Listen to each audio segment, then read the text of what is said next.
हिमाचल प्रदेश विधानसभा शीतकालीन सत्र तपोवन का आज तीसरा दिन। हमारे साथ तमाम जानकारी के लिए मौजूद है। आज जिस तरह से दूध का प्रदर्शन यहाँ पे विपक्ष द्वारा किया गया, तो लोग जम्वाल जी आइए उनसे जानते हैं क्या कुछ कहना चाहेंगे। लगातार सरकार को गारंटियों से अवगत कराया जा रहा है जो चुनावों से पहले कांग्रेस सरकार ने दिए।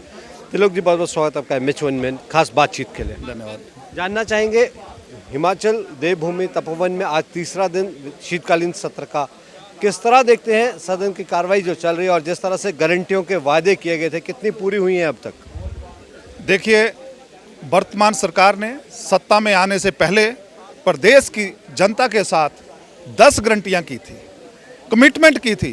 प्रदेश की प्रत्येक कोई एनएच नहीं बचा था, कोई घर नहीं बचा था जिसके ऊपर इन्होंने 10 गारंटियों का जिक्र किया था। और ये 10 गारंटियां अभी तक पूरी नहीं हुई।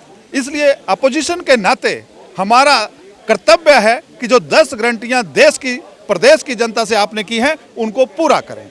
हम प्रतिदिन चरणबद्ध तरीके से इस सरकार को जगाने का प्रयास कर रहे हैं। जो निद्रा में सोई है या सत्ता के नशे में सोई है उसको जगाने का प्रयास कर रहे हैं कि आपने प्रदेश की महिलाओं को ठगा। आपने कहा 1500 रुपए 1 जनवरी 2023 से आपके खाते में आएंगे।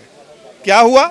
और ये नहीं कहा था प्रत्येक महिला, फिर सब जितने आज कैबिनेट में हैं, जितने चाहे उप मुख्यमंत्री मुख्यमंत्री जी हैं, कहा एक महिला होगी तो 1500, 2 होंगी तो 3000, 3 होगी तो 4500, ऐसे पूरी कैलकुलेशन करके प्रदेश की भोली भाली मेरी मातृशक्ति को ठगा। उसी मातृशक्ति को यह भी दिलासा दिया कि आप घर में रहिए, पशु पालिए, पशु का गोबर 2 रुपए केजी हम लेंगे, 1 जनवरी 2023 से लेंगे। और बोला गोबर के साथ दूध भी लेंगे, और गाय का दूध अगर 80 रुपए लेंगे तो भैंस का 100 में लेंगे। ये प्रदेश की मातृशक्ति को किस कदर इन्होंने ठगा। जो मेरी माता बहन गांव में दूर दराज इस उम्मीद के साथ कि 1500 1 जनवरी से मिलना शुरू हो जाएंगे, 1 जनवरी से मेरा 2 रुपए केजी गोबर चला जाएगा, 1 जनवरी से मुझे गाय का 80 रुपए और भैंस का 100 रुपए दूध मेरा जाएगा। उस मातृशक्ति को उन्होंने कितने छल के साथ उनसे अपना वोट लिया। यही कारण है, यही काम इन्होंने छत्तीसगढ़ में किया था, यही काम इन्होंने राजस्थान में किया था। राजस्थान की मातृशक्ति ने और छत्तीसगढ़ की मातृशक्ति ने आज जवाब दे दिया। दोनों सरकारें धराशायी हो गई। यही वर्तमान की सरकार का भी होने वाला है। लोग जी वहीं अगर बात करें, सरकार लगातार कह रही है कि हमने ओपीएस की बात की थी जो हमने दे दिया है, 1500 की बात की गई थी जो कि जनजातीय क्षेत्र लाहौल स्पीति से शुरू कर दिया है। बाकी जो गारंटियां हैं वो चरणबद्ध तरीके से 5 साल में पूरी कर दी जाएंगी और हमें याद है हम इस विश्वास से जनता को जो वायदे किए हैं उन्हें पूरा करेंगे। तो क्या लगता है कि जो वायदे किए हैं उसको जनता के बीच में भी जगाने का प्रयास किया जा रहा है, और जिस तरह से लोकसभा के चुनाव आने हैं उसके मद्देनजर लेकर इस तरह से किया?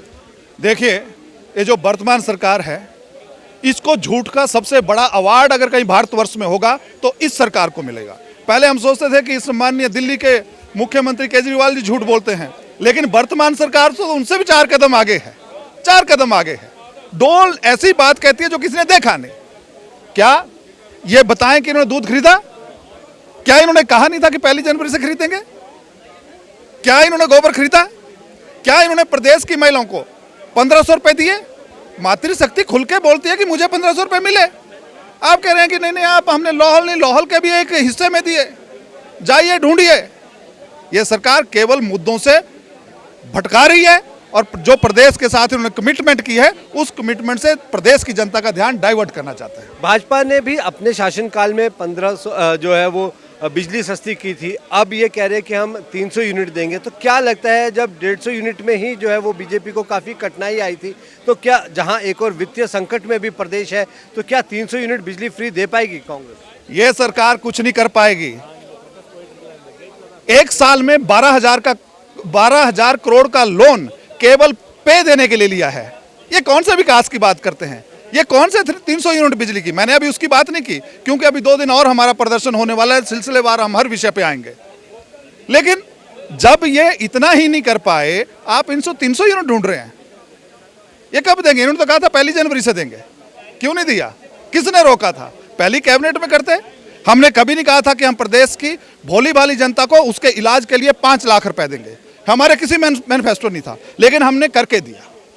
हमने कभी नहीं कहा था कि सहारा योजना, जो व्यक्ति अस्वस्थ होगा, बेड पे होगा, चल फिर नहीं सकता, उसको हम 3,000 रुपए देंगे, हमने दिया। मैं इस सरकार को याद दिलाना चाहता हूं कि अगर आपके अंदर विल पावर है तो आप कुछ भी कर सकते हैं, लेकिन अगर आपने प्रदेश की जनता को केवल ठगने का काम किया है तो उसके परिणाम आपको ये जो अभी 2024 में लोकसभा का चुनाव है उसमें देखने को मिल जाएंगे। बाकी 2 दिन की कार्रवाई बची है, तो क्या रणनीति रहेगी? हालांकि विधायक दल की बैठक में तय किया जाता है, फिर भी अगर बात की जाए तो किस तरह से पूरा दबाव जो है वो पहले दिन से बना और आगे भी रहेगा? रणनीति है और रणनीति प्रतिदिन आपको दिख जाएगी और यहीं दिखेगी। बहुत बहुत धन्यवाद।